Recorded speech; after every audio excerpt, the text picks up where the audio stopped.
We'll let everybody trickle in from other sessions. We're going to start in about 4 minutes. I am recording right now. My timer went off a little bit earlier than I had planned.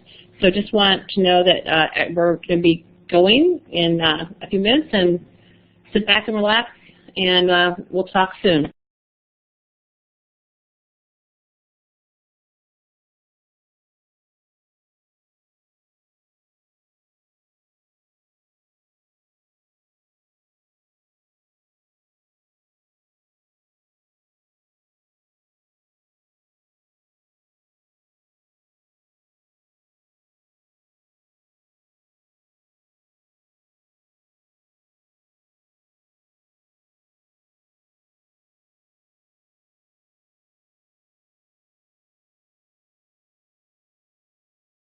Top of the hour, and I think we're ready to rock and roll.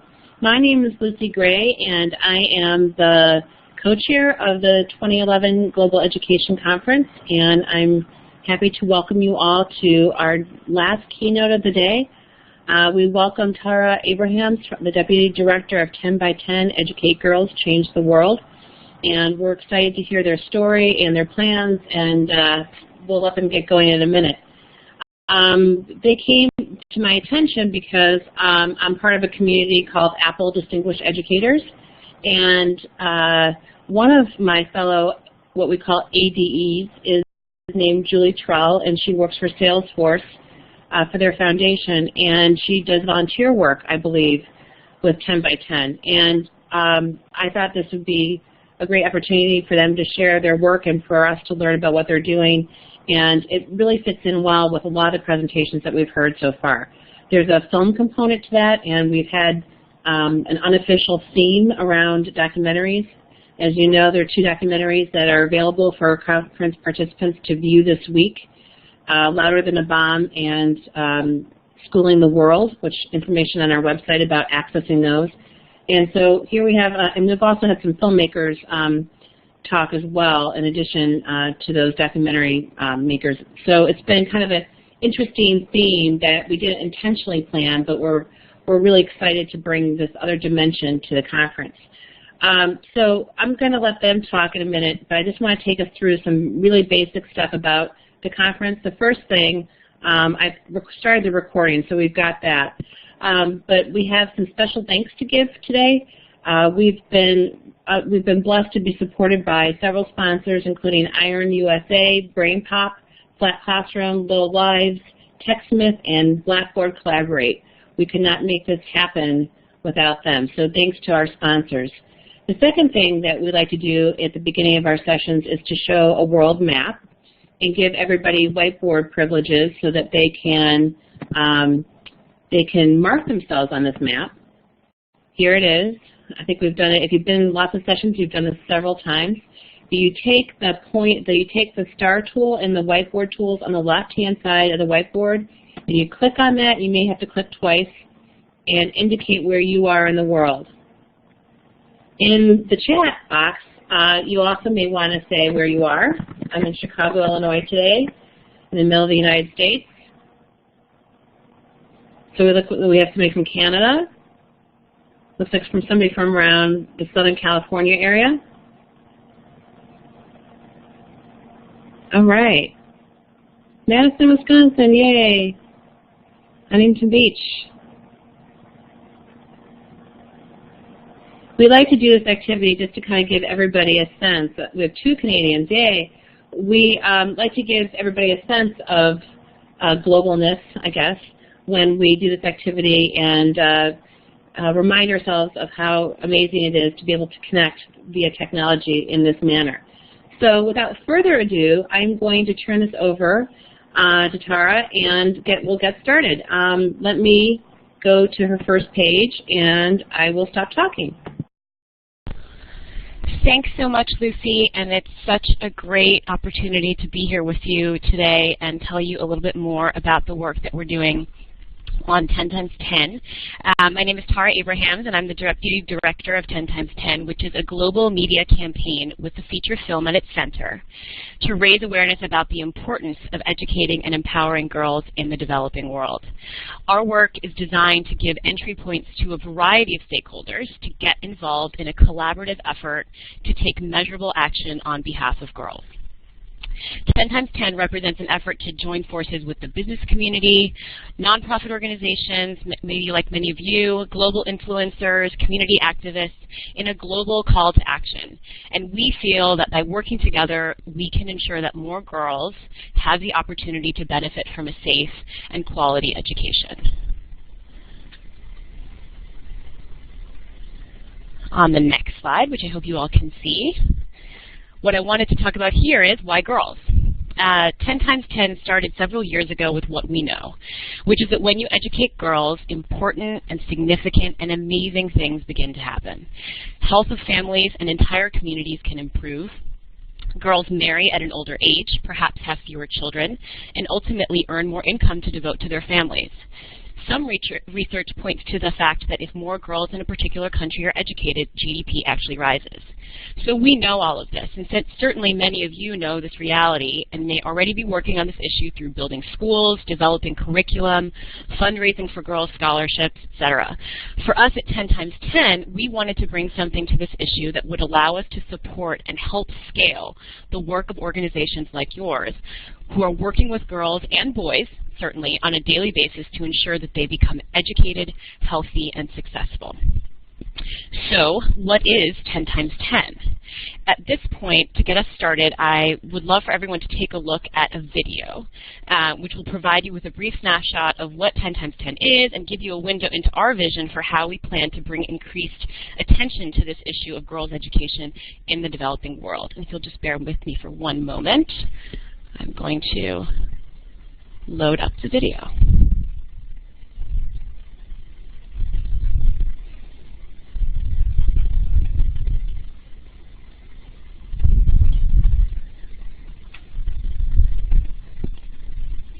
Just one more second, it's going to get loaded, and then we'll get started.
So I hope that most of you were able to take a look and hear that video, and if any of you are fans of the show The Good Wife, you may have recognized our narrator, Archie Punjabi, who is a great supporter of our work and offered to narrate that video for us. But let's turn back to the presentation and how 10 times 10 works, which is using stories to inspire action for scaled impact. But what does that actually mean? If we take this idea one at a time, I think it'll become a little bit clearer. First, stories. The core team at 10 times 10 is a group of producers and journalists who worked for decades at ABC News with Peter Jennings. This team knows that in order to change the way people behave, we have to educate them about an issue. So we believe at 10 times 10 that there is no more urgent issue of our time than girls' education. And we see our job as bringing that same realization and understanding to millions of people around the globe through storytelling. In this case, the main storytelling vehicle will be a film.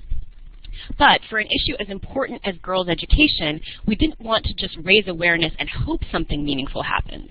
We knew that we wanted to put the structures and partnerships into place to actually make something happen. So what we're doing is providing clear pathways for people to take action on behalf of a girl as a result of what they see in our film and through our media. Actions could be as simple as, or micro as, providing school supplies or a bicycle for a girl to get to school, or they could be bigger things like funding a scholarship, building a school, or helping to change a global policy related to girls' education. We encourage this action by linking our stories to nonprofit organizations who are serving girls on the ground every single day. For us, without these pathways to action, the stories that we are telling will not have the impact that we want. Which brings me to our specific goals. In measurable terms, our goals are to reach at least 1 billion people with our stories and to convert at least 1 million people to take a meaningful, measurable action on behalf of girls. So in short, we're using the power of stories to get lots of people to do something on behalf of girls. So the stories we are creating come from a single process, making the 10 times 10 film, which I'll tell you about in just a second.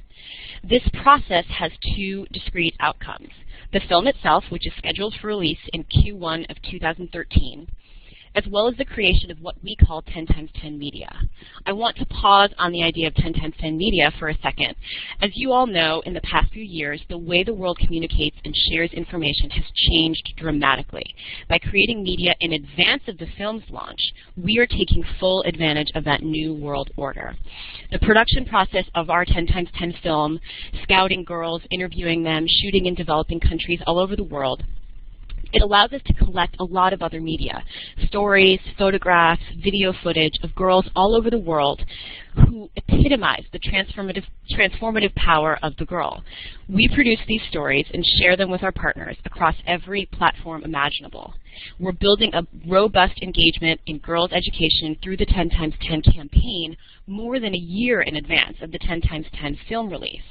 You'll have the opportunity towards the end of this presentation to take a look at some of the 10 times 10 media, but first I'd love to tell you a little bit more about the 10 times 10 film. The film is a hybrid between documentary and fiction filmmaking. In each country listed, we work with our NGO partners to scout for a girl who faces extraordinary obstacles to achieving an education. These are personal stories. They're not necessarily about education. You won't necessarily see girls sitting at desks or putting backpacks on. These stories are about the obstacles that girls face on their way to obtaining a safe and quality education, and what happens when, in some cases, through a series of miracles, they actually find their way to the support that they need in order to become successful. So these stories are about human struggle and ultimately, we hope, triumph in the face of unimaginable adversity. So what you see here is the list of countries of focus for the film and the campaign. Each girl we choose is extraordinary. We introduce her to a female writer from her own country, a writer who has achieved global acclaim and who serves as a model for what can happen when girls are educated.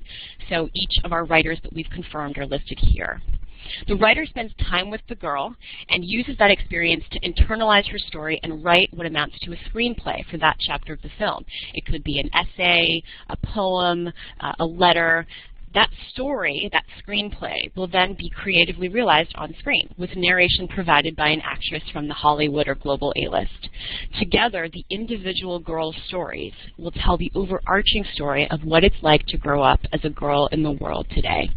This photo that you see here is of Soka, our Cambodian girl, who was recently profiled in Newsweek and invited to the White House to meet Michelle Obama.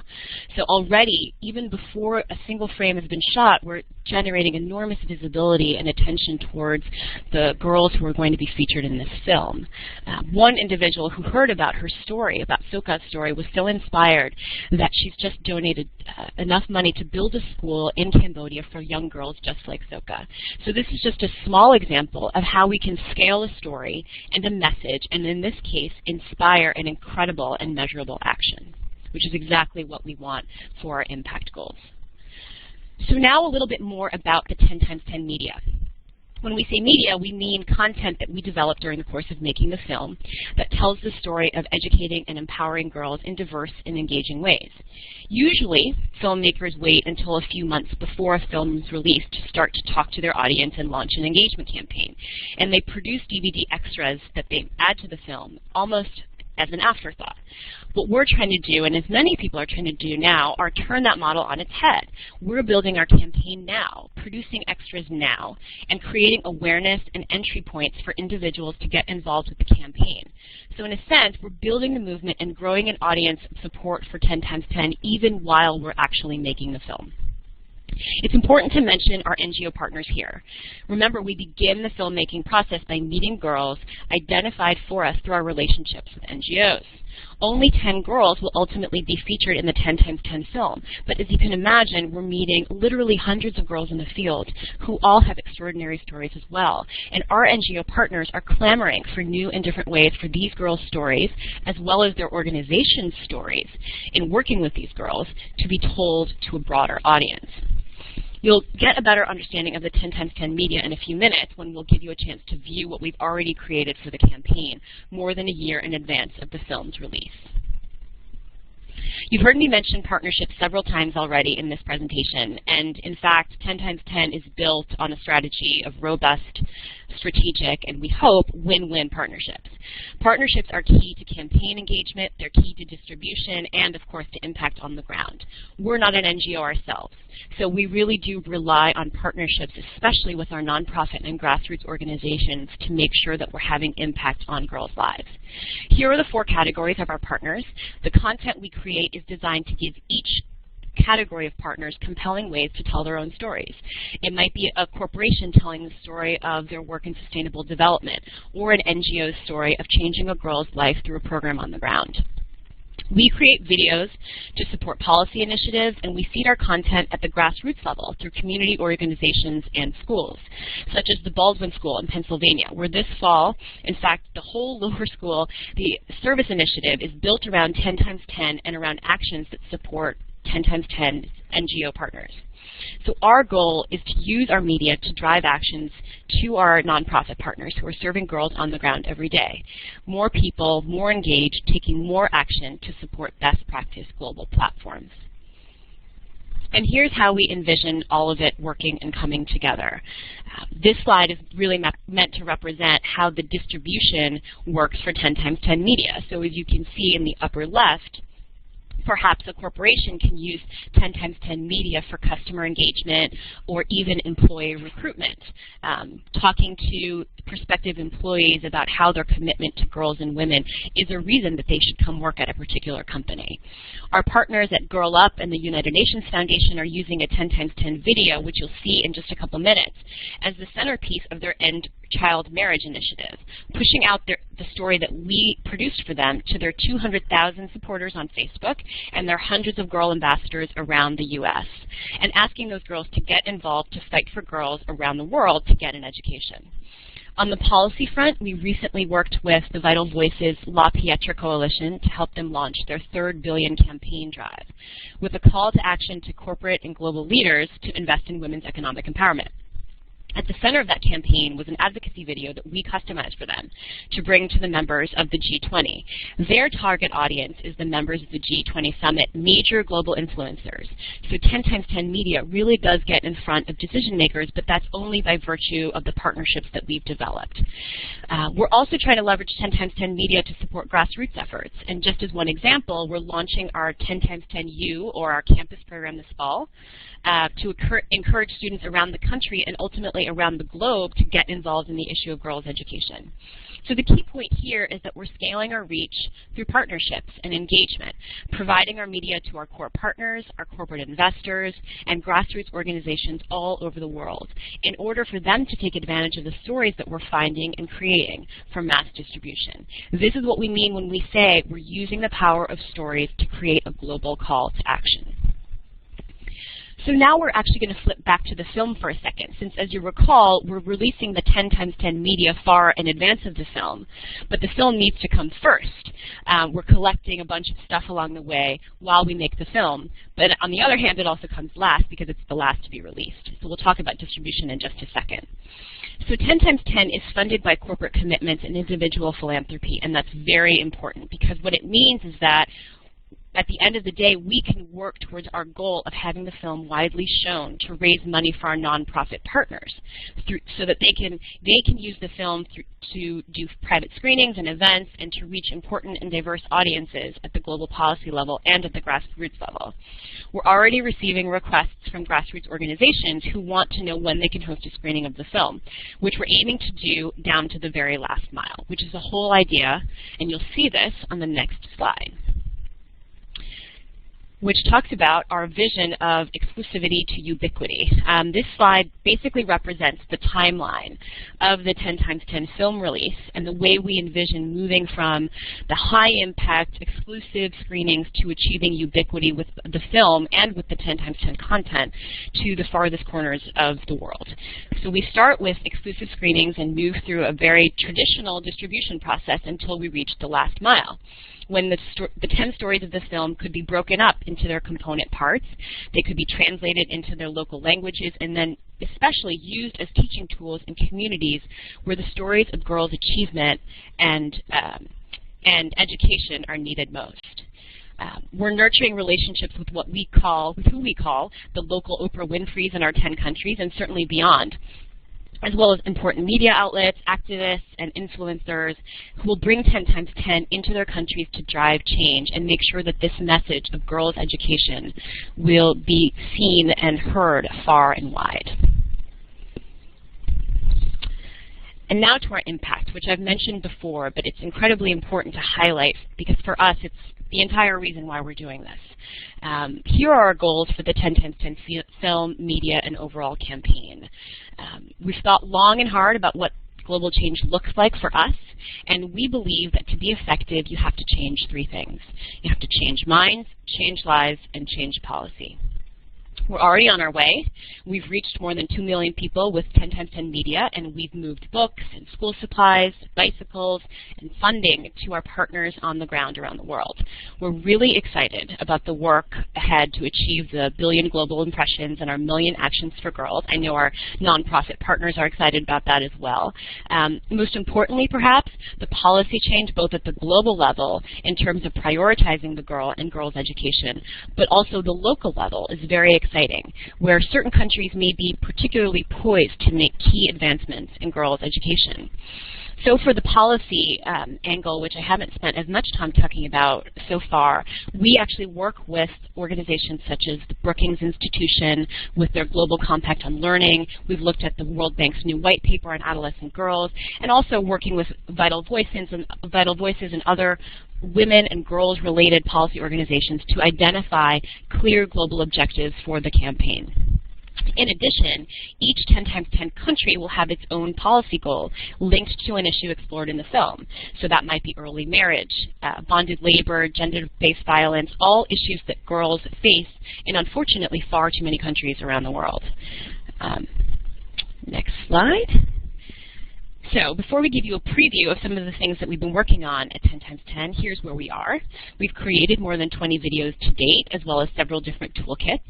We're using videos right now at global events to engage world leaders, and we're using 10x10 toolkits on college campuses, as I mentioned, as well as in book clubs.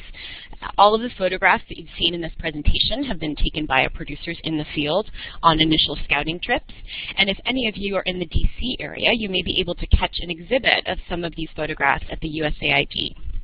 We're getting the word out at the grassroots and the global policy level, which is critically important. We really believe that this movement has to happen not only top-down, but also bottom-up. What this allows us to do is build the audience and grow a movement. We definitely wanted to pause on the digital aspects of our campaign because we thought it would be particularly important for this audience.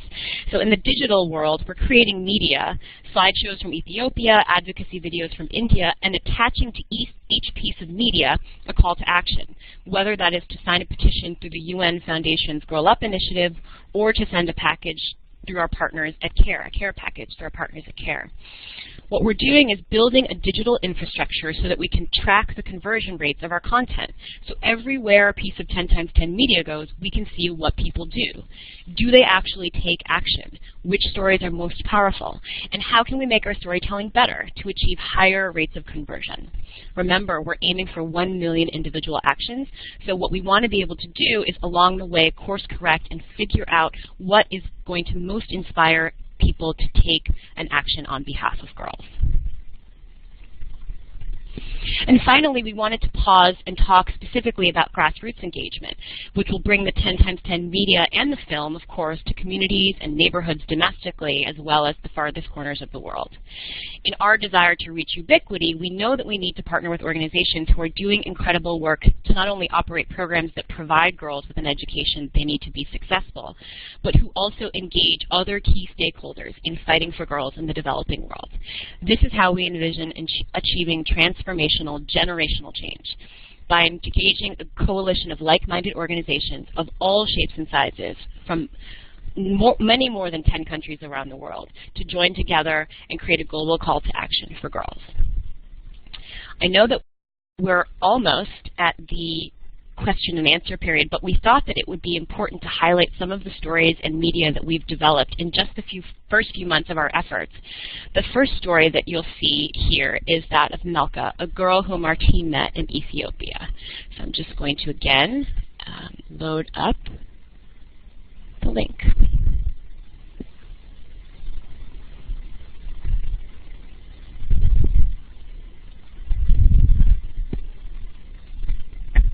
So this is Melka's story.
So hello again, everyone, and if you didn't get a chance to see that video, I did just post the link on the chat, and so I hope that you will be able to take a look at this inspiring story of a girl really fighting and surviving against all odds, and then obviously going out and empowering other girls in her own community, which is, it's just incredible. It's already been used, this story, in a number of ways, in addition to global events where 10 times 10 takes it on the road, so to speak. Our partner, as I mentioned before, Grow Up, used this Melka piece on their Unite for Girls 2011 fall tour, taking it to Chicago and across the country. They provided it on a permanent thumb drive in the Girl Up to Go toolkit, so every girl ambassador who wants to engage others in their community in this issue has the opportunity to use this piece for a fundraiser, etc. And the Elders, actually, another one of our policy partners, is focused on a campaign called Girls Not Brides, a global partnership to end child marriage, and so we're working with them to help them use the story for their own communication purposes. So already this short piece is being used by a number of our partners in a very collaborative strategy, a variety of settings, all in our joint efforts to end child marriage. So we have a couple more that we'd love to show you. Here's the story of Parvati, which I'm just going to load up again. And I will be sure to also put it out on chat so that you, in case you want to play it later.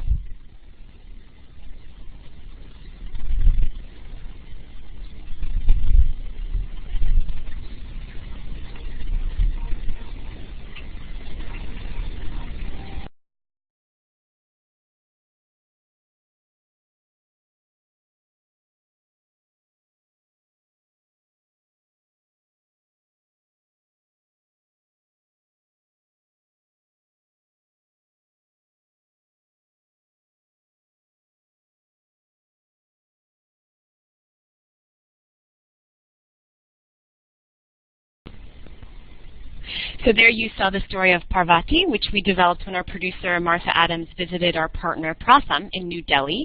We're just putting the finishing touches on this video, but Pratham is already in plans to use this as a fundraising tool for their end-of-year fundraising campaign, as well as at gala events and chapter gatherings around the country and around the world.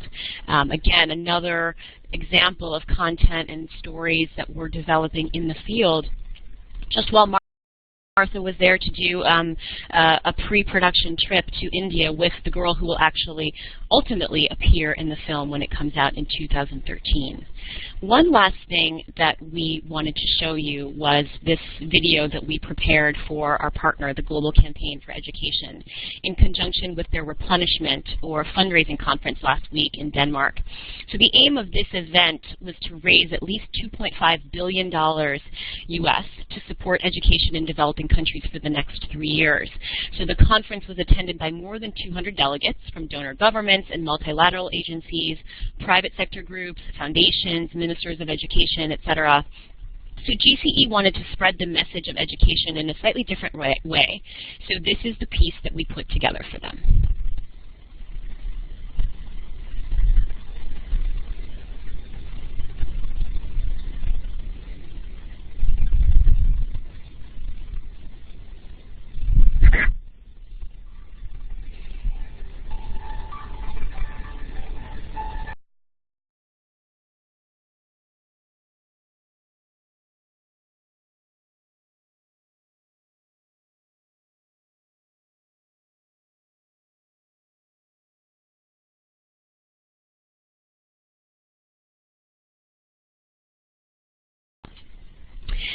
So imagine that you not only saw that piece, but you saw it projected on the side of a building where the conference was being held, or in trains and train stations and taxis, and that was GCE's vision. So they basically took this piece and tried to blanket all of Copenhagen with it as much as possible to influence world leaders to actually come up with this $2.5 billion. We believe that this is a really powerful example of how 10x10 media can be used to shift policy as well as resource allocation decisions at the very highest level. So I hope you enjoyed a little bit of seeing our content and what we've been working on far in advance of actually coming out with the film. We'd like to just say thank you for your time and for allowing us to participate in such an inspiring event. And We'd love for you to join us in whatever way makes sense for your organization and for your goals. We're still building our community, obviously. We see ourselves very much at the beginning phase, but we're building out our network and we're growing the movement, and we'd love to have all of you be a part of it in some way. We really believe that there are almost limitless entry points for 10 times 10 and into 10 times 10, and we really hope that you'll join us and continue the conversation. Like us on Facebook, and you can get up-to-the-minute reports from the field, start a 10 times 10 chapter on your campus if that's relevant, and certainly let us know if you're interested in screening the 10 times 10 film down the line. We would love to work with any and all of you to rewrite the future for millions of girls around the world. So thank you so much for taking the time this afternoon. Oh, that's wonderful. Thank you so much for explaining your plan. I am really impressed with how targeted this is and how thoughtful and how high level it is. I'm wondering how, I know you're not quite at the point of going viral. There's going to be that curve that you're trying to achieve. But what can we as practitioners, a lot of us are teachers in this room, how can we help? How can we, besides Facebook and Twitter and that sort of thing, is there anything that we could do to support your efforts? That's my first question. And then if anybody else has questions, you can raise your hand using the little hand icon over underneath the word participants on the left-hand side of your window, and I'll call on you when Tara's done answering my question. Sure, Lucy, and thank you, and we would love that, and we love that there are teachers in this audience, and as it happens, as I mentioned, the 10 times 10 U program, which is primarily geared towards high school and college level students to start a 10 times 10 chapter on their campus and do things that will contribute to the movement, whether that's hosting an event or a fundraiser for one of our NGO partners, or organizing students to sign a petition to end early marriage, which is obviously one of the initiatives that we've been working on more recently. But I will say also in development is something called a 10 times 10 curriculum that we've been wanting to start for a long time, but we really needed for the countries and the issues to be in place in order to get going on that work. But the idea is to create a curriculum that teachers can use in their classrooms to educate their students and help their students learn about the issues that are going to be explored in the film. And we're actually working right now to secure a curriculum partner, an organization who is obviously well experienced in creating age-appropriate curriculum up to educational standards, so that it's something that teachers are encouraged and enticed to use as part of perhaps a social studies curriculum or something like that. And then the final thing I will mention is, of course, our book club. And very soon, almost to the minute, we'll have up on our website a version of our book club kit that will be both middle grade and young adult. We started out a few months back with a series of book club kits that we're still working on, because as you know, and as I told you earlier in the presentation, each of our countries is connected to an author from that country. So they have wonderful works of literature for us to draw from, anything from a memoir to a work of fiction. And so what we've done is developed a series of book club kits to introduce people who support our campaign to our authors. But beyond that, we got some feedback that maybe we could do something for younger folks as a way for them to learn about these issues with, again, age-appropriate materials, but this would be a way for entire families to become engaged as they read these books with their sons and their daughters. So those are just a few of the ways that we'd love to have you and anyone in the audience participate. And I'm thinking of Primary Source, which has been a partner in the organization. They're a global education curriculum group in Massachusetts, and they do great work. You should look them up. I think it's primarysource.org. I think they might be presenting at the same time right now, actually. And they do some online book clubs using a platform like Blackboard Collaborate. I think they use a different one, but they seem to do some really interesting work in that area, and you might want to look into what they're up to. And they're all over the conference. They've done lots of different presentations. Any other questions? Does anybody have any questions for Tara? If you do, put them in the chat or raise your hand, and I'll be happy to relay them.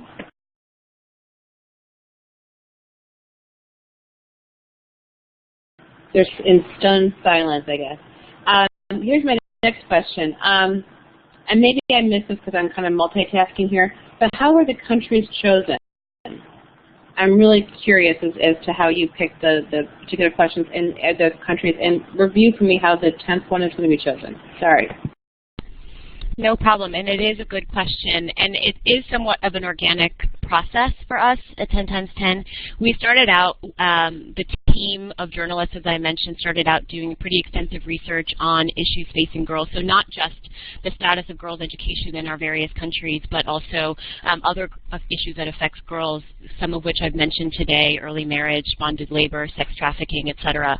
And so what we did in the course of choosing our 10 countries, we had to factor in a couple of different things. One, where our NGO partners worked and where they have programs where they would feel comfortable introducing us to girls, because that's really what we ask of them when we're in the field, is to help us to develop some trust with the community and with girls in their programs so that they might be willing to be featured in this initiative. And then the other piece that ends up being incredibly influential for us is honestly the writer, because we're really wanting to find the most talented writers that we can to engage them in this project, because for us and on the creative side, it's critical to get writers of a caliber who can really bring a girl's story to life, and who individually but then as part of a group can really bring the vision of the film to full realization. So in many respects, it's a little bit of a puzzle piece, matching up all the different countries and the issues and the writers, so that we are having certainly geographic diversity in our countries, and that we're hitting upon all of the continents where this issue is relevant, of course. But ultimately, with the 10th country, the main thing I can say is that we know it will likely be an African country, so that we would have Ethiopia, Sierra Leone, and then a third African country. We just don't know, again, needing to focus on our writer. We don't know exactly what that country will be, but we're hoping to confirm it very soon. Okay, this is really great information. David Potter, who is in the audience, is from an organization called IEARN, I-E-A-R-N, and they've been probably the longest-standing global education group that connects classrooms around the world. And he just asked a really great question, and I'm scrolling up to see it. He wants to know, what's the U.S. education partner strategy? Are you partnering with U.S. education or groups, and how can, I guess he's probably asking indirectly, how could IEARN help get the resources that you're creating into the K-12 classroom? If I was going to partner with, we have partnered with IEARN on this. They really have long-standing knowledge of this space. So what's your education strategy? Well, honestly, we'd love to talk to David about our U.S. education strategy, and this is one of the reasons why we were so thrilled to be included in this opportunity. I mean, one of the ways that we're obviously starting to move in this direction is by developing a curriculum, but part of what we want to do is also develop the right partnerships in this country so that we can get this curriculum as well as the content, even now, out to as many schools and classrooms as possible. Again, this is an area where we need to find the right expert partner to collaborate with us, because this is not an area of expertise for us. We don't distribute educational material in the classroom. What we do is develop the stories. My role on the campaign is actually to help manage our partnerships. So this is the kind of connection that we love to find, and we're eager to find this and more of them. So as you see, I advanced to the final slide, and there's my contact information, my email, and I would encourage any of you to reach out to me, and if you feel that there's a way that our organizations can work together, particularly around getting this content that we've got it, and all we want to do is hand it over to people who can make use of it and inspire people with it. We are more than thrilled to talk to you about that. You'll like IEARN. They've been tremendously supportive of our work, and they just have deep knowledge, I think, of how things work globally in terms of the education space. So that's great. There are lots of other people that I'm sure I hope that will listen to this, post recording, and will probably reach out to you as well. I'm just thinking right now, the people who did the documentaries for us, or not, they didn't do them for us, but we featured them this week. Particularly Carol Black, who's Schooling the World is her film, and there's ties to that. I'm trying to think who else that I've listened to this week, but there's so much opportunity for synergy. There was one group this morning, and I'm blanking on the name. Maybe somebody can remember that was in the session. A friend of mine who's a journalism teacher in California. Her former students have started a kind of a Kiva-like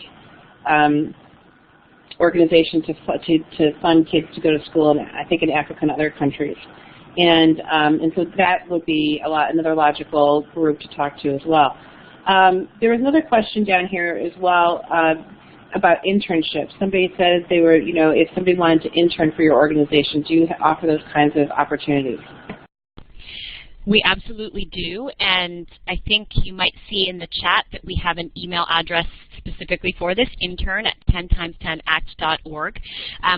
We are the three of us here, sort of in our little room here in New York. Our campaign team is based in New York, and then our film production team is based in LA. That being said, we've had virtual volunteers and interns before, so if you are interested, please do get in touch, and we have lots of opportunities from our book club kits and developing those to helping, sift through footage on the film side to create campaign pieces if someone happens to have that expertise. But we are incredibly dependent on the wonderful interns that have joined our project, and oftentimes they drink the Kool-Aid, so to speak, and end up working with us full time, and we hope for the long haul. So we're happy to entertain those requests. Thanks. Fabulous. If there are any more questions, please post them to the chat, and I'd be happy to pass them on to Tara. Please stay involved with the Global Education Conference and our website, the Global Education Collaborative.